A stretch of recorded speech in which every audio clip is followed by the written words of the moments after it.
Hello everyone, कैसे हैं आप सब। उम्मीद है आप सब अच्छे होंगे। फ्रेंड्स, आज की वीडियो में हम करेंगे BA programme first semester economics, व्यक्तिगत अर्थशास्त्र के सिद्धांत।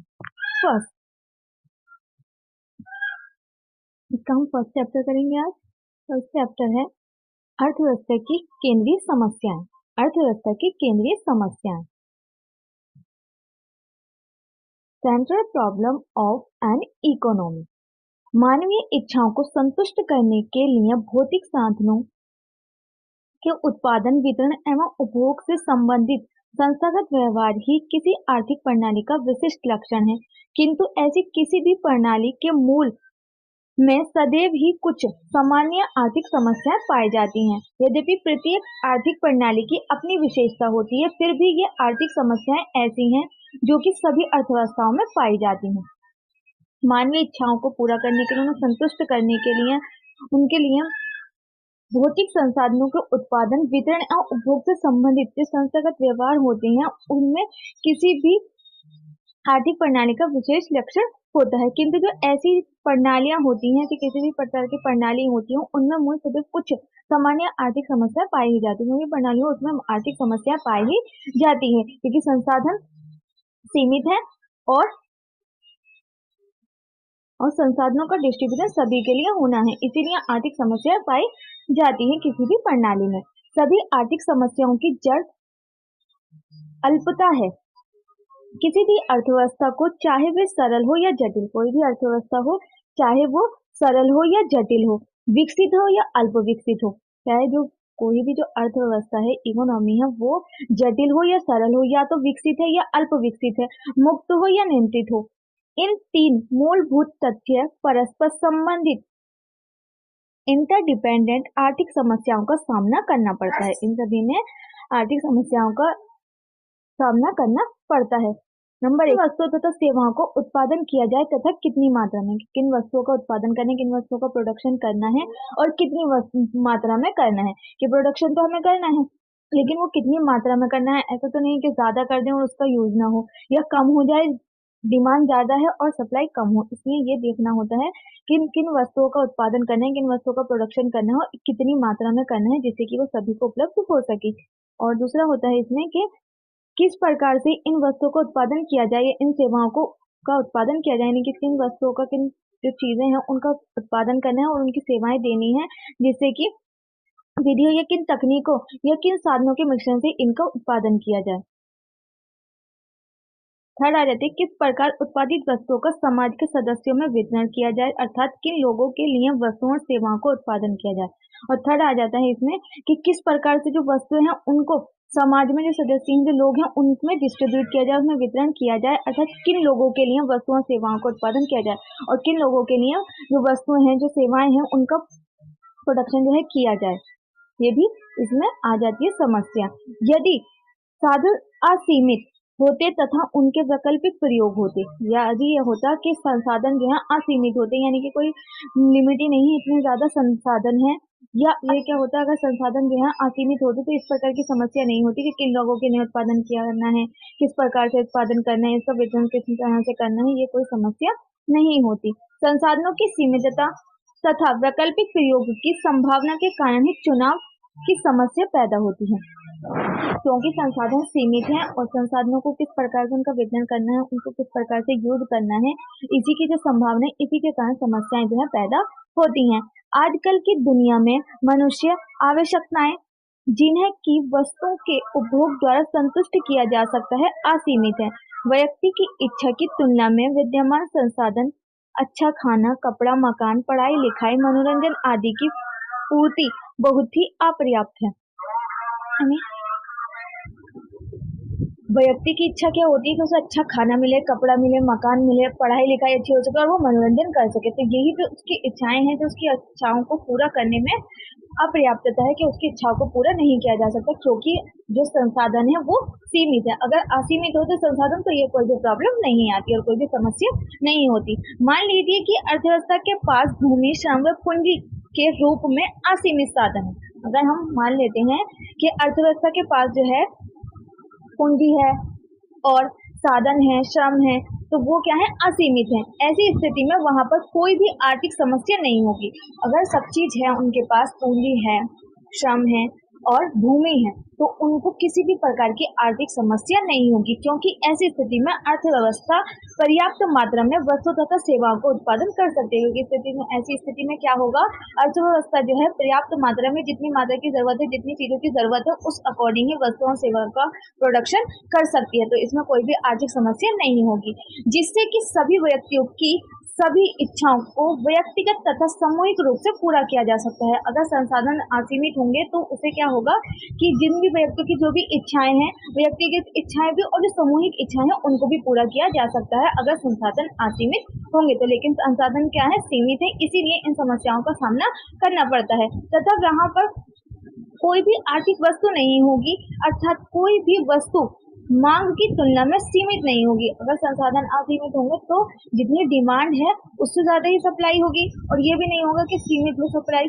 क्या होगा, जितनी जरूरत है उससे ज्यादा ही सप्लाई हो जाएगी अगर संसाधन असीमित होंगे तो इसमें क्या होगा, आर्थिक समस्या का सामना नहीं करना पड़ेगा। और इस प्रकार अर्थव्यवस्था के अध्ययन की संभावना, आवश्यकता ही न होगी।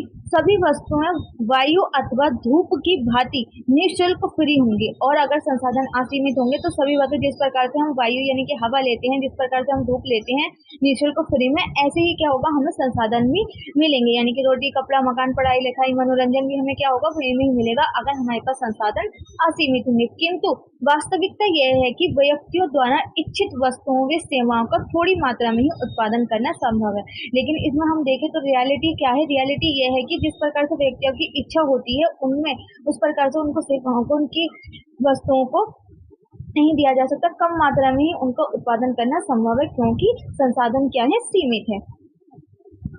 फर्स्ट पॉइंट आ जाता है इसमें, क्या उत्पादन किया जाए, व्हाट टू प्रोड्यूस, यानी कि उत्पादन या प्रोडक्शन किस चीज का किया जाए, ये आता है हमारा फर्स्ट क्वेश्चन। इस पे जो है ये क्या उत्पादन किया जाए, इस पे एक 3 नंबर का या 5 नंबर का आपसे अकेला ही क्वेश्चन भी पूछ सकते हैं, इसलिए ये मोस्ट इंपोर्टेंट टॉपिक है। क्या उत्पादन किया जाए, किसके लिए उत्पादन किया जाए, या किन लोगों के लिए उत्पादन किया जाए, ठीक है। तो इस प्रकार के क्वेश्चन आपके एग्जाम में बहुत ज्यादा बनते हैं, इसलिए इस टॉपिक को जरूर अच्छे से कर लेना।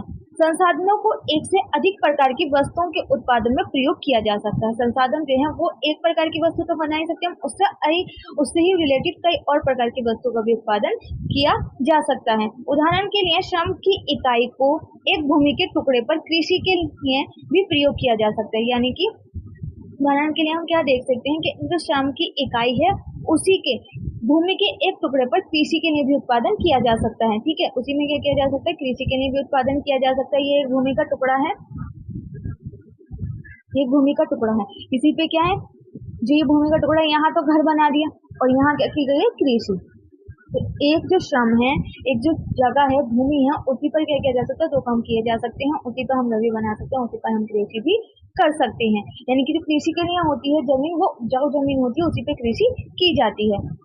अथवा फैक्ट्री निर्माण या मकान बनाने के लिए भी इसका उपयोग किया जा सकता है, यानी कि हम फैक्ट्री बना सकते हैं या इसका मकान बना सकते हैं, और यही क्या कर सकते हैं, हम कृषि भी कर सकते हैं। ध्यान देने योग्य बात यह है कि उत्पादन संसाधनों को उस सारी क्रियाओं के लिए जिसके लिए यह आवश्यक है एक ही समय में उपलब्ध कराया जा सकता है, और इसलिए समाज को इन विभिन्न क्रियाओं के प्रयोग में से चुनाव करना पड़ता है। साधन के प्रयोग का चुनाव करने का अर्थ हुआ प्रयोग को अस्वीकार करना, यानी कि अगर हम एक चीज के लिए प्रयोग कर रहे हैं जमीन को, तो बाकी जो चीजें हैं जो हमें वहाँ उत्पादन करना है, प्रोडक्शन करना है, उन सभी को अस्वीकार करना है। यानी कि इस भूमि के टुकड़े पर, जो हमारा भूमि का टुकड़ा है, अगर हम यहाँ कृषि करते हैं तो हम यहाँ घर नहीं बना सकते, यहाँ फैक्ट्री नहीं कर सकते, स्कूल नहीं बना सकते, ये कुछ नहीं हो जाएगी, हमारी सिर्फ कृषि के लिए ही हो जाएगी जमीन। अगर ये कृषि के लिए हो जाएगी तो इस जमीन पर जो बाकी चीजें हम कर सकते थे, घर बना सकते थे, स्कूल बना सकते थे, कॉलेज बना सकते, तो वो काम नहीं कर सकते। यानी कि संसाधन क्या है, सीमित है, क्योंकि भूमि का टुकड़ा जो है वो सीमित है, इसी पे एक ही काम किया जा सकता है। अगर हमें पढ़ लीजिए तो ये पार्ट बचता है हमारे कृषि की, जो हमने कृषि नहीं की है, तो उसमें क्या हम कर सकते हैं, तो घर बना सकते हैं, ये स्कूल बना सकते हैं, कॉलेज बना सकते हैं, फैक्ट्री बना सकते हैं, जिससे कि लोगों को काम मिल सके। तो क्या कर सकते हैं, हम एक टाइम में एक ही काम कर सकते हैं, इसीलिए क्या है, संसाधन हमारे पास सीमित है। अगर हम एक विकल्प को चुनते हैं तो बाकी सभी विकल्पों को हमें अस्वीकार करना पड़ेगा, अनएक्सेप्ट करना पड़ेगा। यदि किसी उत्पादन साधन अथवा उत्पादन साधनों के ही मिश्रण को एक वस्तु जैसे कि स्टील के उत्पादन में प्रयोग किया जाए, तब यही उत्पादन साधन किसी दूसरी वस्तु जैसे कि खाद्यान्नों के उत्पादन में उपलब्ध नहीं होगी। अगर हम एक वस्तु का उत्पादन जैसे स्टील का उत्पादन करते हैं तो ये दूसरे क्या है, दूसरे संसाधन जो है उसके लिए उपयुक्त नहीं होगी, जैसे कि खाद्यान्नों के लिए उपयुक्त नहीं होगी। अतः खाद्यान्न का उत्पादन अपेक्षाकृत कम होगा और खाद्यान्न का उत्पादन क्या होगा, अपेक्षाकृत कम होगा अगर हम स्टील का उत्पादन ज्यादा करेंगे। तो इस प्रकार यदि समाज वर्तमान में अधिक उपयोग करने का निर्माण करता है तो भविष्य के लिए उपयोग कम करना होगा। अगर हम प्रेजेंट टाइम में ज्यादा उत्पादन करते हैं, ज्यादा प्रोडक्शन करते हैं, तो फ्यूचर में क्या होगा, हमें कम प्रोडक्शन करना पड़ेगा और कम ही हमारा उत्पादन होगा। अर्थात मशीनरी तथा पूंजीगत वस्तुओं के लिए जो कि भविष्य में अधिक उपयोग वस्तुओं को उत्पादन कर सकती हैं, और जबकि जो हमारी मशीनरी तथा पूंजीगत वस्तुएं हैं वो जो कि भविष्य के लिए अधिक उपभोग वस्तुओं को उत्पादन कर सकती हैं। कम उत्पादन शोधन बचाएगा और कम उत्पादन जो है वो साधन को बचाएगा। ये साधन कम उत्पादन जो है वो साधनों को बचाएगा। यह प्रश्न कि किन वस्तुओं का उत्पादन किया जाए तथा किन वस्तुओं का नहीं, सीमित संसाधनों के वैकल्पिक प्रयोग अल्टरनेटिव यूज में आवंटन एलोकेशन की समस्या से संबंधित है। ये क्या है कि कैसे संबंधित है कि संसाधन जो है वो हमारे पास सीमित है, इसीलिए इनका अल्टरनेटिव यूज ही हम कर सकते हैं। एलोकेशन की समस्या से संबंधित है कि किस प्रकार से किस वस्तु का उत्पादन कितना किया जाना है। संसाधनों के आवंटन या वितरण रिसोर्सेज एलोकेशन के लिए हमें दो प्रकार की सूचनाएं चाहिए। एक तो हमें लोगों की इच्छा, एक तो हमें ये जानना होगा कि लोगों की इच्छा क्या है, किस चीज को भी डिमांड कर रहे हैं, किस चीज को लोग चाहते हैं। इनकी अधिमान तीव्रता प्रेफरेंस इंटेंसिटी के अनुसार ज्ञात होनी चाहिए। दूसरे शब्दों में साधनों के युक्ति युक्त आवंटन सिस्टमैटिक एलोकेशन ऑफ रिसोर्सेज के लिए समाज को अपनी आवश्यकताओं की प्राथमिकता अनुसार अकॉर्डिंग टू प्रायोरिटी निश्चित करना चाहिए। दूसरे दिए गए साधनों की सहायता से वस्तु की विभिन्न उत्पादन संभावना प्रोडक्शन पॉसिबिलिटी के बारे में भी सोचना उपलब्ध होना चाहिए। इस प्रकार की सूचना उत्पादन संभावना वक्र प्रोडक्शन पॉसिबिलिटी कर्व से उपलब्ध होती है। ये दोनों कारक अर्थात विद्यमान तथा उत्पादन संभावना मिलकर कीमतों को निर्धारण करते हैं। इन कीमतों के आधार पर ही संसाधनों का विभिन्न प्रयोग में आवंटन संभव होता है। कि इस प्रकार से किया जाता है कि उत्पादन संभावना possibility production possibility curve PPC most important है। पीपीसी कर्व या आपके एग्जाम में हर बार पूछा जाता है, तो अभी भी हो सकता है कि इसी भी आपके एग्जाम में पूछा जाए। इसमें आपको क्या करना है, पहले तो प्रोडक्शन पॉसिबिलिटी कर्व क्या होता है उसकी डेफिनेशन लिखनी है, फिर उसका डायग्राम बनाना है, फिर उसके बारे में बताना है कि किस अकॉर्डिंग डायग्राम बना है। और आपको इसमें अगर उसमें शेड्यूल भी बनानी है यानी कि तालिका भी बना देंगे अगर आप जिसको डायग्राम बना रहे हैं, तो आपको बहुत अच्छे मार्क्स मिलेंगे। इसमें इसकी डेफिनेशन लिखनी है, आपको पूछा जाता है प्रोडक्शन पॉसिबिलिटी कर्व क्या है, फिर डायग्राम बनाना है और उस डायग्राम को डिस्क्राइब करना है और फिर इसके बारे में पूरा बताना है डिटेल में। तो आपको बहुत अच्छे मार्क्स मिलेंगे। इसमें मोस्ट इंपोर्टेंट टॉपिक है ये आपका, इसलिए आप इसको अच्छे से कर लेना है। तो प्रोडक्शन पॉसिबिलिटी कर्व और उत्पादन कैसे किया जाए, किसके लिए उत्पादन किया जाए, किस प्रकार से उत्पादन किया जाए, हाउ टू प्रोड्यूस, कैसे उत्पादन किया जाए, हाउ टू प्रोड्यूस। दूसरी समस्या संसाधनों के संगठन से संबंधित है। दूसरी समस्या क्या है, संसाधनों के संगठन से संबंधित है, यानी किस प्रकार से संसाधनों को ऑर्गेनाइज करना है, इससे रिलेटेड आती है हमारी सेकंड समस्या हाउ टू प्रोड्यूस। यानी कि हमारे पास जो है वो तकनीकी को चुनाव करने में हमें ज्यादा समस्या होती है। यानी कि तकनीकी को चुनाव करने में समस्या क्यों होती है, क्योंकि हमारे पास जब एक से अधिक संभावनाएं होती हैं, एक से अधिक तरीके होते हैं किसी चीज को प्रोड्यूस करने के, तो उसमें हमें समस्या उत्पन्न होती है। उदाहरण के लिए कृषि वस्तुओं का उत्पादन दो तरीके से किया जा सकता है। कृषि करने के लिए जो वस्तुएं हैं उनका भी प्रोडक्शन जो है वो दो तरीके से किया जा सकता है।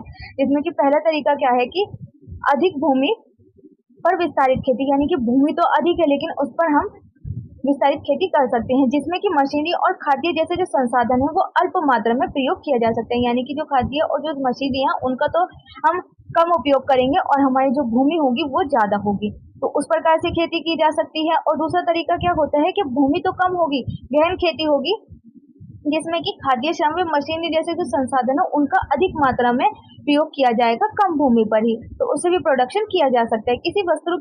किसी वस्तु की समान मात्रा उत्पादन करने के लिए दोनों तरीकों का प्रयोग किया जा सकता है, और किसी वस्तु की अगर समान मात्रा है तो उसमें दोनों ही तरीकों से उत्पादन किया जा सकता है, दोनों ही तरीकों से प्रोडक्शन का प्रयोग किया जा सकता है। एक तरीका भूमि की बचत करता है तथा अन्य संसाधनों का अधिक मात्रा में प्रयोग करता है। एक तरीका क्या है, भूमि की बचत करता है, दूसरा तरीका क्या करता है, जो संसाधन है उनकी अधिक मात्रा का प्रयोग करता है, जबकि दूसरा तरीका भूमि की अधिक मात्रा का प्रयोग करता है तथा पूंजी तथा अन्य साधनों की बचत करता है। पहला तरीका क्या है कि भूमि की तो बचत होगी लेकिन संसाधन जो है वो उनका जो प्रयोग है वो अधिक होगा, लेकिन दूसरे तरीके में क्या है, भूमि की जो मात्रा होगी वो अधिक होगी लेकिन पूंजी और जो अन्य साधन है उनकी बचत होगी। तो दोनों ही प्रकार से उत्पादन किया जा सकता है। औद्योगिक क्षेत्र में भी प्राय इस प्रकार की समस्या औद्योगिक क्षेत्र में भी प्राय इस प्रकार की संभावनाएं होती है, औद्योगिक क्षेत्र में भी इस प्रकार की जो है पॉसिबिलिटी होती है, अर्थात इस क्षेत्र में भी किसी वस्तु का कई विभिन्न तकनीकों के द्वारा उत्पादन करना संभव है, और औद्योगिक क्षेत्र में भी इस प्रकार की संभावना, इस प्रकार की पॉसिबिलिटी होती है। और इसमें भी क्या होता है कि एक ही क्षेत्र में कई प्रकार के तकनीकों का इस्तेमाल करके उत्पादन करना संभव होता है। ये विभिन्न तकनीकें उदाहरण के तौर पर दो प्रकार की हो सकती हैं। जो तकनीकें हैं, जो टेक्नोलॉजी है, वो दो प्रकार की हो सकती हैं। एक तो अति श्रम प्रधान हाई लेबर इंटेंसिव, जिसमें श्रम अधिक तथा पूंजी उपकरण कम, और दूसरी होती है पूंजी प्रधान कैपिटल इंटेंसिव, जिसमें कि मशीनें अधिक या श्रम कम मात्रा में प्रयुक्त होता है, जिसमें कि मशीनें जो है वो अधिक मात्रा में उपयुक्त होती हैं और श्रम जो है वो कम मात्रा में होता है। उसको हम क्या कहते हैं, कैपिटल इंटेंसिव कहते हैं, पूंजी प्रधान कहते हैं। परंतु यह विकल्प केवल उस सीमा तक उपलब्ध होगा जहां तक कि उत्पादन के एक साधन के स्थान पर दूसरे को प्रतिस्थापित किया जा सकता है, और ये तकनीकी, ये जो टेक्नोलॉजी है उनका उपयोग तभी किया जा सकता है, उसी सीमा तक किया जा सकता है जब एक वस्तु का प्रोडक्शन करने के लिए दूसरी वस्तु को प्रतिस्थापित किया जा सके, यानी कि सब्स्टिट्यूट किया जा सके, कि एक वस्तु का प्रोडक्शन करना है तो दूसरी को सब्स्टिट्यूट किया जा सके, तभी इन टेक्नोलॉजी, इन तरीकों का प्रयोग किया जा सकता है।